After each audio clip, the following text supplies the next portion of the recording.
Bueno, buenos días a todos. Muchas gracias por su tiempo y su presencia. En nombre de la Universidad Argentina de la Empresa y en especial del equipo de investigación que trabaja y hacemos esta ponencia, le queremos agradecer por estar aquí. El equipo que conforma esta ponencia, denominada modelo de comportamiento delictivo de la Ciudad de Buenos Aires, se encuentran los ingenieros Edgar Mainville, Nahuel Romera, Ezequiel López, Andrés Caminos, que no está presente, y quien suscribe, el licenciado Facundo Alejandro Piris.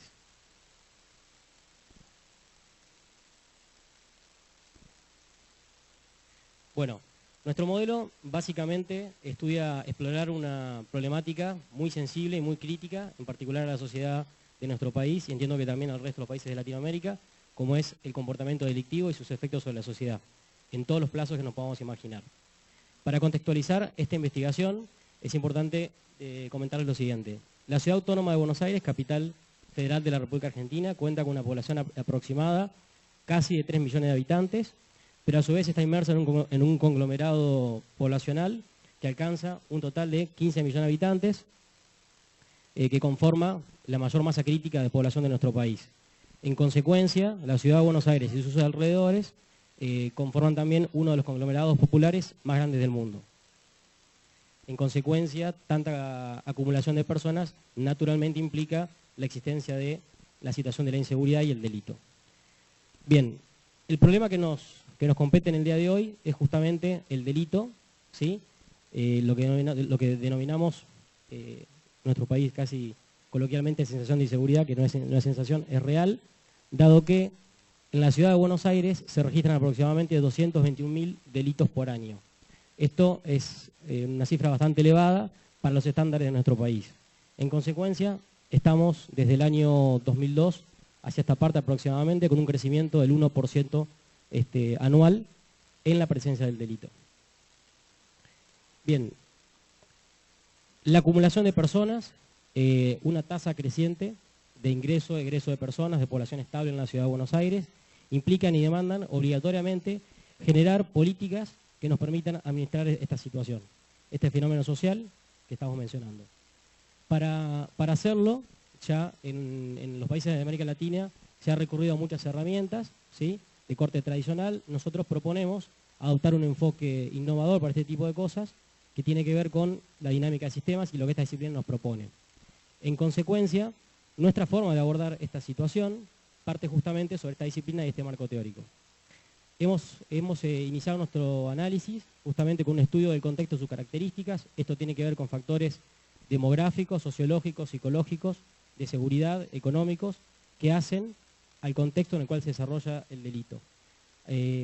Adicionalmente, y el paso posterior, elaboramos un modelo conceptual que está basado en los argumentos que se pueden ver en la presentación, en los tópicos que están en la presentación, como sus causas directas e indirectas, básicamente la incidencia del periodismo, el sistema carcelario, bueno, diversos aspectos que hacen a la cuestión. Es importante destacar algo. El análisis y el estudio de un problema social es sumamente complejo y en primera medida nuestro modelo alcanza en este momento factores cualitativos. Es decir, esta ponencia no va a incluir un resumen cuantitativo del comportamiento delictivo, dado que la adquisición de datos que hacen al fenómeno social es sumamente compleja y sumamente costosa, ¿sí? Eso es importante mencionarlo. Pero el trabajo final de investigación sí va a incluir un modelo de comportamiento delictivo basado en un modelo computacional, utilizando la plataforma BenSimple Plus y iThink, entre otras, que finalmente tenemos como objetivo proveerle a quienes diseñan políticas públicas un laboratorio de ensayo justamente para probar estas políticas. Este es el enfoque innovador que estamos proponiendo. Bien, cuando hablamos de delitos, ¿a qué delito nos estamos refiriendo? El negocio, si se quiere, del crimen es bastante amplio. Nosotros específicamente nos estamos refiriendo a los siguientes: robos de ruedas, robos tipo piraña, robo en cajero automático, es decir, robo de estéreos en particular. Esto quiere decir acciones delictivas que no requieren una planificación previa, que presentan una baja complejidad y que principalmente en el general de los casos, como decía, no están planificadas, se dan lo que se denomina robo al voleo. Básicamente uno transita por la calle y se encuentra con esta situación. Ese es el enfoque y la descripción de delito para esta ponencia en particular. Otro tema muy importante que tiene que ver con el delito, no solo es el delito en cuanto a objeto material, sino también la configuración social del delincuente. En nuestro análisis hemos encontrado que las características y el patrón del delincuente que genera o que produce este tipo de delitos generalmente se corresponde con personas de un nivel socioeconómico bajo, ¿sí? Personas que tienen una importante situación de exclusión social y de carencias en muchos aspectos que hacen a lo que podemos denominar normalidad. Queremos ser muy enfáticos en algo. No estamos diciendo, no estamos bajo ningún punto de vista que aquellas personas que tienen estas condiciones de económicamente abnegadas y demás sean en consecuencia delincuentes o potenciales delincuentes. No es lo que estamos diciendo, sino que esas características son el patrón que encontramos en quienes generan estos delitos y que finalmente son atrapados en términos generales. Eso es muy importante destacarlo. Bien, dentro de nuestro proceso cognitivo para estudiar el problema, ¿sí?, hemos identificado una serie de factores sumamente relevantes o variables críticas que ahora vamos a mencionar, y en particular queremos mencionar una, que es la interrelación que existe, o el flujo de información que existe entre la prensa, el periodismo y la sociedad y sus efectos, ¿sí? En nuestro país se hace mucho hincapié en el término sensación de inseguridad para encubrir una realidad que es una inseguridad concreta y real, ¿sí?, no una sensación. ¿Qué es lo que sucede? Vemos permanentemente a diario una interrelación entre la prensa y la sociedad, donde se realimentan para incrementar esta sensación de inseguridad. Esto además, ¿sí?, además de vincularse con la sociedad a través de la prensa, a través de la información que fluye en las tapas de los diarios y en la televisión, existe otro factor que es muy importante y que vamos a explorar, y es un hilo conductor entre todos los plazos que hemos manejado, que tiene que ver con el efecto mismo de la prensa sobre los delincuentes y tiene que ver con la percepción de inseguridad. Queremos subrayar que la percepción de inseguridad es uno de los elementos más importantes de nuestro modelo, y ahora vamos a explicar un poquito más de qué se trata esta consideración. Bien, en esta diapositiva podemos ver una primera aproximación de un primer diagrama causal, con el cual nosotros guiamos nuestro proceso cognitivo de lo que tiene que ver con el delito. Este primer diagrama causal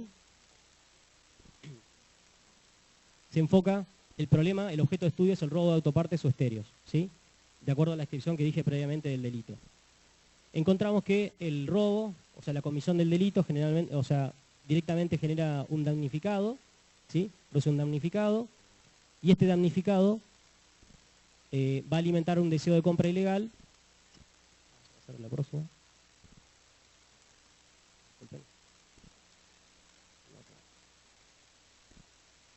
Bien. Sí, disculpen, ahí tenemos un error en el gráfico. Básicamente lo que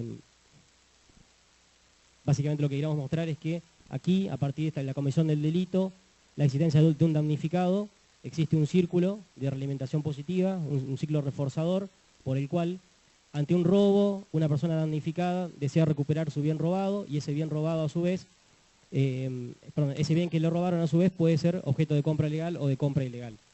Como es obvio para el observador casual, si me roban un estéreo y comprarlo me cuesta el original 1.000 pesos y el robado me cuesta 100 pesos, mucha gente se ve motivada básicamente a comprar el ilegal. En consecuencia, estamos en presencia de un círculo vicioso, que es justamente un circuito cerrado que promueve que esto se refuerce.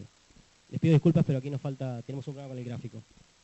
Bien, ese círculo de realimentación positiva que mencionaba recién tiene en el muy corto plazo elementos compensadores. ¿Cuáles son estos elementos compensadores? El damnificado, ¿sí?, realiza una denuncia.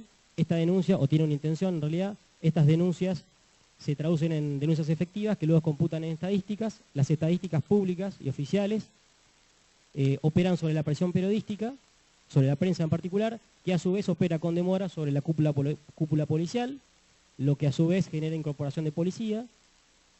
Esto incrementa la presencia policial, y la presencia policial aquí se abre y opera en dos dimensiones importantísimas. Una es la percepción del riesgo. Esto significa que el delincuente sabe si sus actos tienen consecuencias o no, en esencia, ¿sí? A mayor presencia policial, mayor percepción del riesgo. En consecuencia, a mayor percepción del riesgo, este elemento se va a ver impactado, ¿sí? Y podemos hablar de una compensación del ciclo que teníamos aquí arriba. Por otra parte, no solo es la percepción del riesgo lo que opera en el corto plazo, sino lo que tiene que ver con la oportunidad delictiva, es decir, cuán fácil le es a un delincuente realizar su delito, ¿sí? Esta oportunidad delictiva está condicionada por la presencia de la policía y también, por ejemplo, variables que hemos identificado, lo que tiene que ver con el garage, o sea, el vehículo donde se coloca. Aquí luego se puede ver un efecto de los precios y todo un factor económico que hace a este flujo. Bien, en general lo que podemos observar es que nuestra clase política, la gente que toma decisiones y que genera políticas concretas para trabajar el problema del delito, generalmente operan en corto plazo. ¿A qué nos referimos? Se va permanentemente subsanando pequeños síntomas que aparecen y no el problema en forma radical. En consecuencia, el efecto más concreto que vemos sobre las políticas de corto plazo, donde no hay un planeamiento efectivo, donde hay otras intenciones que no llegan a un planeamiento efectivo, vemos que se produce lo que se llama el desplazamiento del delito, ¿sí? En este momento en la ciudad de Buenos Aires, lo que es el cordón sur de la ciudad, está saturado de fuerzas policiales y fuerzas nacionales, lo cual implica naturalmente una baja del delito en esa zona. Razonablemente, si la presencia policial se incrementa, en un lado se decrementa en otro, dado que el número de efectivos no aumenta, no se multiplica. Esa presencia policial que disminuye produce, ¿sí?, que se generen otras áreas de vulnerabilidad, lo que da lugar a dos cuestiones importantes, ya sea el desplazamiento del delito en términos geográficos o en términos de modalidad. Quizás el delincuente que robaba un estéreo ahora roba un comercio, porque le resulta más fácil, porque es más viable. Esa generación de nuevos delitos se refuerza, genera otros damnificados, lo que a su vez vuelve a presionar sobre la opinión pública, con lo cual en el corto plazo vemos que la situación de inseguridad en realidad sigue estando exactamente igual que antes y la política ejecutada por el funcionario de turno realmente no fue efectiva. Ahora va a continuar el compañero Ezequiel López con la explicación del modelo. Gracias.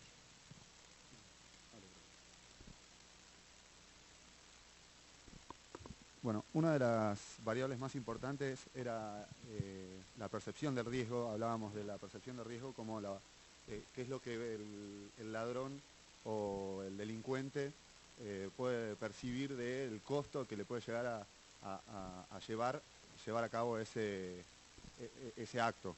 ¿Cuál es el costo? Si la percepción aumenta y el costo es muy alto, puede llegar a pensar en no llevar a cabo el delito. Entonces, la idea es tratar de hacer que suba la percepción de riesgo sea suficientemente alta para que el delincuente no lleve a cabo el acto. ¿Cómo lo hacíamos? A través de la presencia policial. Pero el problema que encontrábamos era que la presencia policial no llegaba a suplir la demanda para toda la ciudad. Entonces hacíamos un desplazamiento de la presencia y esto daba que el desplazamiento sea del delito, como comentaba acá Facundo, y generaba un problema que se subsanaba en corto tiempo, pero no daba una solución final. Nosotros planteamos entonces, agregamos al modelo una solución a mediano plazo. ¿Cómo es esto? Haciendo que se generen nuevas incorporaciones dentro de la policía a través de concursos en los cuales llamar a jóvenes para que vengan a estudiar y se quieran ingresar en lo que es la fuerza policial para poder subir la oferta, podríamos decir, de policías en la calle. Con esto estaríamos disminuyendo esa percepción de riesgo y así estaríamos atacando en forma directa a este problema. Pero ¿qué pasa? Todo esto lleva un mediano plazo, porque podemos hablar que un agente para poder recibirse lleva unos 9 meses y es un tiempo bastante largo si uno quiere saber o quiere calcular cuánto tiempo va a llevar poder mitigar este riesgo. Nosotros acá le agregamos variables que es un agente recibido, planes y propagandas para poder fomentar esto de venir a inscribirse para ayudar a la ciudad, para mejorar un poco todo. Entonces, lo que agregamos es agentes recibidos, aumenta la incorporación, esto aumentaría la oferta de policías en la calle y podríamos atacar lo que sería la percepción de riesgo en sí. Esta percepción de riesgo, al aumentar, al ser peor para el delincuente, disminuiría la acción del delincuente y podríamos hacer que no se traslade así como decíamos, se desplaza el delito para distintos sectores de lo que sería la ciudad o la provincia. Pero dijimos que ¿qué pensamos? Meter más policías capaz no es la solución final, sino que se necesita agregar algo más a esto que nos compete. Dijimos, la percepción de riesgo a través de qué depende de la percepción de riesgo. Hablamos de una prisión efectiva acá. Nosotros pusimos esta variable como decir, bueno, si nosotros le damos una prisión efectiva a estos delincuentes o ven que realmente las leyes se cumplen o cometer el delito, ya el costo sería mucho más alto, podríamos decir que podríamos disminuir esa percepción de riesgo y, aumentar ese riesgo hacia el delincuente y provocar que disminuya así el delito. ¿Qué significa la prisión efectiva? La prisión efectiva es generar leyes a través del gobierno que sean más eficientes, generar decretos o algún convenio nacional o provincial que nos lleve a decir, bueno, hay una prisión efectiva para cada delincuente. ¿Por qué? Porque en la Argentina lo que es robo de estéreos, robo de ruedas y todo ese tipo de cosas, no da una sanción carcelaria. No mandan al delincuente a la cárcel, ¿por qué? Porque tenemos una saturación carcelaria. Y ahora vamos a hablar sobre eso, que está por acá. Entonces decimos, bueno, al delincuente ¿qué se hace? En vez de ponerlo preso, se le dan horas de trabajo comunitario, puede ayudar a la comunidad en cierto modo, pero esto ¿qué está haciendo? Está haciendo que ese delincuente diga, bueno, no hay una prisión efectiva, entonces el riesgo no es tan alto.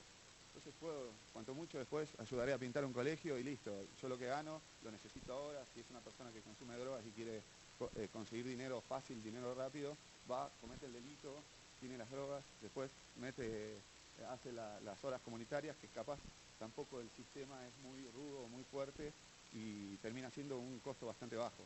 Entonces terminan haciendo el delito sin consecuencia alguna. Nos paramos de vuelta acá, prisión efectiva. ¿Cuál es la idea?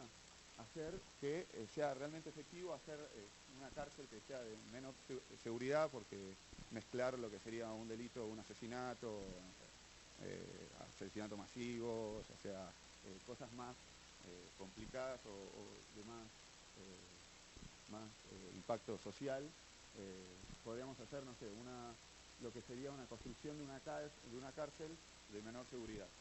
Hacemos una cárcel de menor seguridad, metemos toda la gente que hace este tipo de delitos en esa cárcel. Entonces, encontraría ahí un costo ya, tener que cumplir una condena, ya es otro tipo es un costo más alto para el delincuente. Todo este proceso de construcción de cárceles que está por este lado, la demanda carcelaria prevista, construcción de cárceles, la discrepancia carcelaria, que es lo que tenemos nosotros en el mundo, hay una... ¿La organización mundial de salud? No. ¿Cuál es la que tenemos nosotros?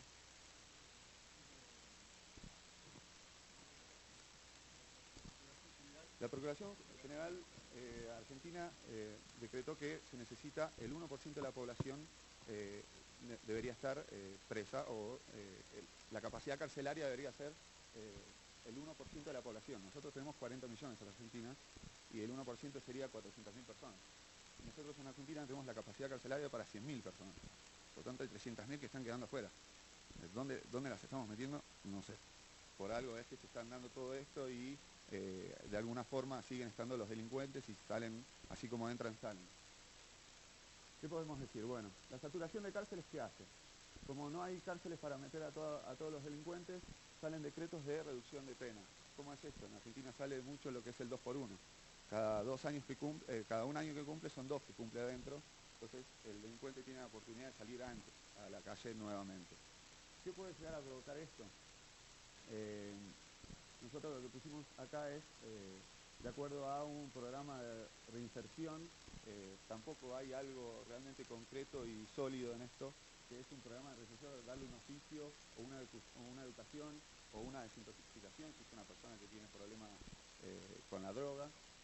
No hay nada bastante fuerte para decir, bueno, nosotros con un programa lo insertamos de vuelta en la sociedad y ese delincuente pasa a ser parte de la sociedad nuevamente. Con toda esta saturación de cárceles, reducción de penas y todo eso que vamos sacando a los delincuentes nuevamente a la calle, estamos generando un porcentaje de posibles reincidentes. Estamos generando que esto aumente y que, digamos, no sé, de 100 delincuentes que salen a la calle, capaz el 95% vuelve a cometer delitos. Entonces, habría que atacar de alguna manera esta variable que tenemos acá, que es darle un oficio, una educación, darle una oportunidad de volver a ingresarlo a la sociedad una vez que sale de la cárcel. Tener el tiempo suficiente o el espacio suficiente en una cárcel para darle una inserción a la sociedad al delincuente. Nosotros, la idea es, de ese lado, atacar esta variable que sería como la más importante para este mediano plazo. Todo esto, obviamente, es a mediano plazo, en términos bastante amplios, ya que en una construcción de cárceles y todo eso lleva mucho tiempo. Bueno, de acá los posibles reincidentes volvemos a los delincuentes vuelven a cometer y así sucesivamente volvemos al ciclo. Pero lo principal de todo esto es la saturación de cárceles, es un problema bastante importante que estamos teniendo en la Argentina y que habría que subsanarlo de alguna manera. Nosotros planteamos un modelo que representaría lo que sería la construcción de una nueva cárcel, cuánto tiempo llevaría todo eso. Cuando cuantifiquemos todo esto, vamos a poder modelarlo. Pero una de las variables más importantes es el programa de reinserción, porque más adelante ahora cuando Nahuel empiece con lo que sería a largo plazo, vamos a ver por qué necesitamos trabajar demasiado sobre esto y sobre todo que el gobierno esté de acuerdo en invertir en lo que es todo esto, reinversión en todo lo que es seguridad.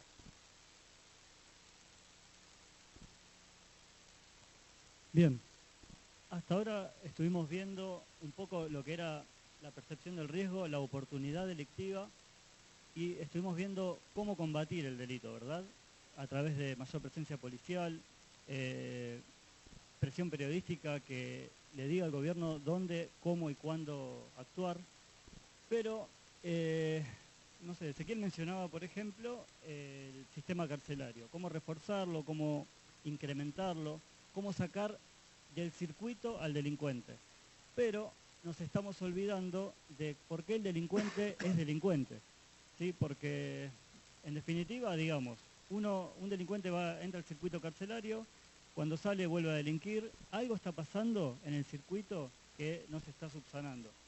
Entonces, digamos que habría que empezar a ver qué está pasando en este circuito.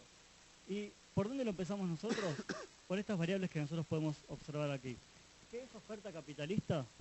Oferta capitalista es todo aquello que me está ofreciendo el sistema que puedo obtener todo, absolutamente todo, que a diferencia de otros años, por ejemplo años 80, 90, no teníamos acceso a internet para ver esas realidades disponibles.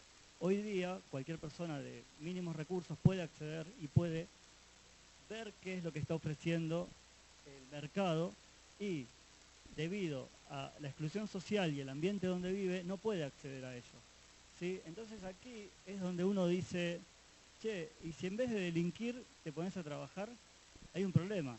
El trabajo que puede llegar a conseguir este tipo de gente, por la calidad de trabajo que tiene o por la calidad de educación, es muy, muy pobre. Entonces, yo digo, ese traje que vos tenés, que lo veo en el mercado, vos lo podés acceder tal vez con un sueldo tuyo, una parte de tu sueldo. Yo tengo que trabajar 6 meses para tenerlo. ¿Por qué? Porque la calidad de trabajo que yo puedo acceder es muy pobre. Entonces debería trabajar demasiado en trabajos de poca calidad y tengo que ahorrar muchísimo tiempo para adquirir lo que cualquiera de ustedes adquiere con un mínimo esfuerzo. Entonces mi mínimo esfuerzo es dámelo y ese es el delito. Entonces decís, anda a trabajar. No, trabajá vos y dámelo. Dámelo porque vos tenés más suerte que yo. Entonces empieza lo que es la percepción de desigualdades de oportunidades. ¿Qué es esa percepción? Es, otra vez, todo lo que puedo tener y todo lo que no puedo tener. Todo lo que puedo tener me lo da la oferta capitalista. Y todo lo que no puedo tener es la exclusión social, el ambiente. Es toda la degradación que tiene este tipo de personas que mencionaba Facundo, ¿sí? Que configuran este tipo de delitos. Si yo tengo una percepción de desigualdad de oportunidades, seguramente los beneficios, oportunidades y rendimiento de mi dinero va a ser muy bajo. La proyección de crecimiento que tengo va a ser muy baja también, por lo tanto, seguramente, si quiero adquirir algunos bienes, voy a usar por métodos no convencionales. Eso es un poco, por supuesto, lo que es el origen, ¿no? Del por qué el delincuente es delincuente en los aspectos que estamos viendo nosotros. Después tenemos también lo que es la escalada de violencia. La escalada de violencia también parte, señores, está partiendo de la percepción de desigualdad de oportunidades. Vos sos rubio, vos tenés plata, yo no. Yo no tengo esa oportunidad que vos tenés. A la hora de cometer el delito, empiezo a presionar, empiezo a jugar con las ventajas que vos tenés. ¿Por qué? Porque es esa bronca que están teniendo este tipo de personas, y esto lo hemos hablado con muchos de ellos, hemos tenido contacto y normalmente pasa eso. Muchos delitos que deberían ser sencillos terminan con demasiada violencia, producto de esa diferencia de percepción de oportunidades. Por supuesto, para cometer, a la vez que se van haciendo más violentos los robos, empieza todo el proceso de adquisición de armas, y en Argentina tenemos lo que se llama robo/pérdida de las Fuerzas Armadas. Las Fuerzas Armadas normalmente reportan que han sido robados, que se perdieron, que las municiones se mojaron, pero todo eso pasa al mercado negro. Todo lo que son las agencias de alquiler de armamentos terminan prestando o alquilando al mercado negro las armas con las que se cometen los delitos. Y por último, sencillamente, es la parte del efecto de los estupefacientes.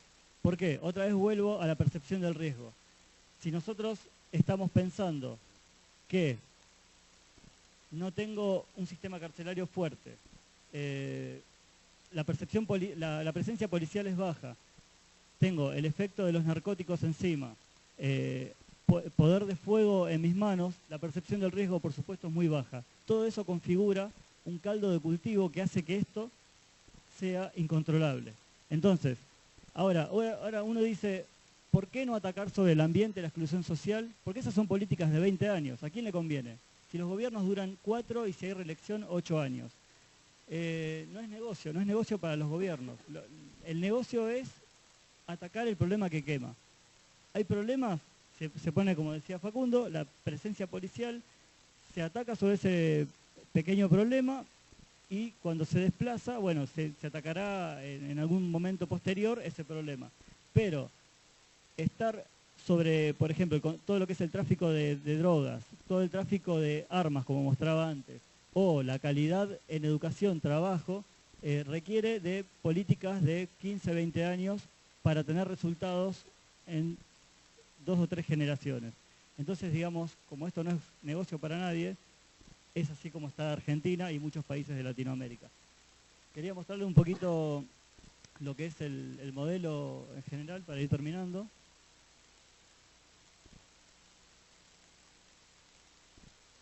Digamos, esta es la parte, yo sé que no se nota mucho, ¿no? Pero esta es la parte de corto plazo que mencionaba Facundo. Esta es la parte de mediano plazo con el sistema carcelario que mencionaba Ezequiel.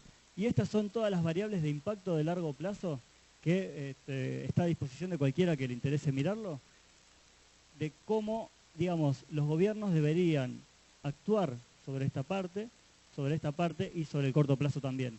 Por supuesto, nosotros tenemos la capacidad en este modelo de mostrar cuáles son las variables de impacto, por ejemplo, sobre percepción del riesgo. Si vamos hacia percepción del riesgo y tocamos ahí arriba, exactamente, vemos cuáles son todas las variables de impacto que están afectando a las políticas que se están tomando. Si quieres, vamos a la última vuelta del PowerPoint. Bien, en definitiva, ¿qué es lo que intentamos hacer nosotros? Que como decía Facundo, ahora es una cuestión de conseguir datos nada más. Pero en otros modelos que estamos armando y en este mismo es, primero, representar la realidad. A través de toda la adquisición de variables que vamos a tener, es achicar la brecha entre lo que estamos mostrando y lo que está pasando. Luego, lo segundo es mostrarle al gobierno cuál es la proyección futura, digamos, no actuar sobre variables de mediano y largo plazo, hacia dónde nos estaría llevando. Y por último, que es creo que lo más importante que nos gusta hacer y que sabemos que tenemos que hacer, es modificar las estructuras. Por ejemplo, en el modelo Ezequiel mencionaba y decía que una cosa son las approbation, que es lo que hoy está funcionando. Nosotros estamos proponiendo sistemas distintos. Decimos cárceles menos duras para sacar del circuito a esta gente, mientras se trabajan en otras políticas. Entonces, ¿qué significa modificar las estructuras significa trabajar en el modelo para cambiar las tendencias. Sí, Facundo mostraba al principio lo que era el modelo original, digamos, cómo salía todo esto.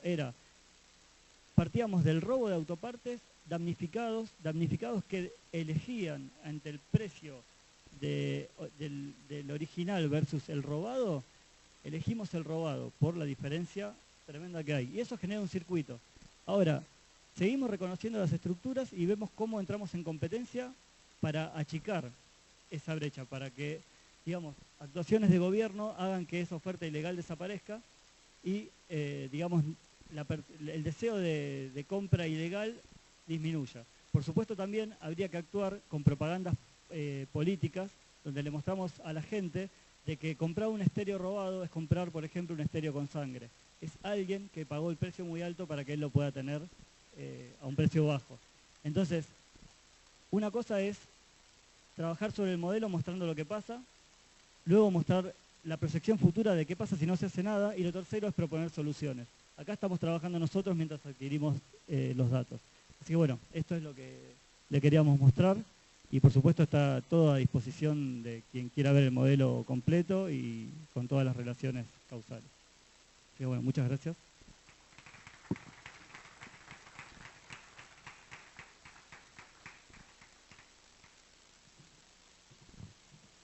¿El público tiene alguna pregunta?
te voy a responder un poco primero lo que me estabas diciendo.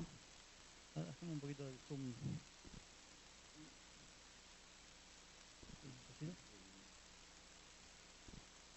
Bien, primero un poquito lo que mencionabas sobre el sistema de cárceles. Nosotros, que tanto la construcción de cárceles como si no se construyen, o sea, porque tenés saturación, no corrige nada en el sistema. ¿Por qué? Porque solamente es periférico. Es meter la gente adentro y no hacer nada más. Por eso nosotros proponemos en el modelo, a través de inversiones, ¿sí? de los presupuestos, invertir en presupuesto en seguridad con los programas de reinserción, oficios, educación, desintoxicación. Sin eso no hay nada. Pero para eso el gobierno debe decidir meterse dentro de las cárceles. ¿Sí? Lo que vos comentabas recién es lo que nosotros entendemos, y no solo pasa en Colombia, sino que pasa creo que en toda Latinoamérica, y es para nosotros, sí o sí, para que disminuya el porcentaje de reincidentes, hay que trabajar ahí adentro. Si no se trabaja ahí adentro, no, es a lo que yo iba, no podemos sacarlos del circuito de operación a los delincuentes que capturamos, ¿sí? Pero el delincuente sigue siendo delincuente. Entonces, digamos, los transformamos con inversión, y no solo eso, sino que también hay que trabajar para los futuros o potenciales delincuentes, de que, digamos, darle una mejora social. Pero básicamente, sí, pensamos en ese circuito. ¿Qué nos motivó a hacer este trabajo? Digamos, la constante, el constante delito que hay en Argentina y, digamos, la proyección que tiene. Sabemos que cada vez es peor, a través del efecto de las drogas, cada vez la situación está empeorando y sabemos que algo tenemos que hacer. Entonces, digamos, a lo que yo iba, queremos mostrarle, nos juntamos con la Procuración de Nación en Argentina y les mostramos qué estamos haciendo, cuál es la proyección futura, ¿sí? Y cuáles serían las acciones que deberían tomar. Por supuesto nos falta mostrarlo con datos, ¿sí? Pero básicamente es darles una herramienta, poder dar una herramienta de acción que permita mitigar estos efectos. ¿Alguna otra pregunta?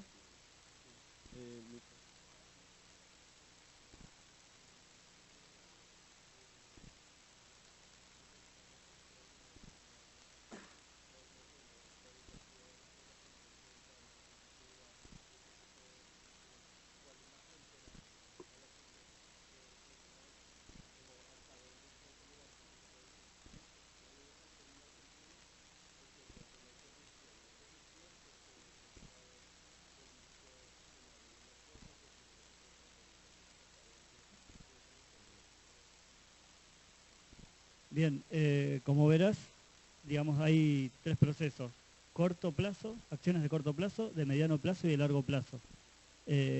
Estamos intentando llegar hacia el largo plazo, que son la exclusión social, ambiente, calidad de educación y trabajo. O sea, nos estamos metiendo de lleno en el centro de la política.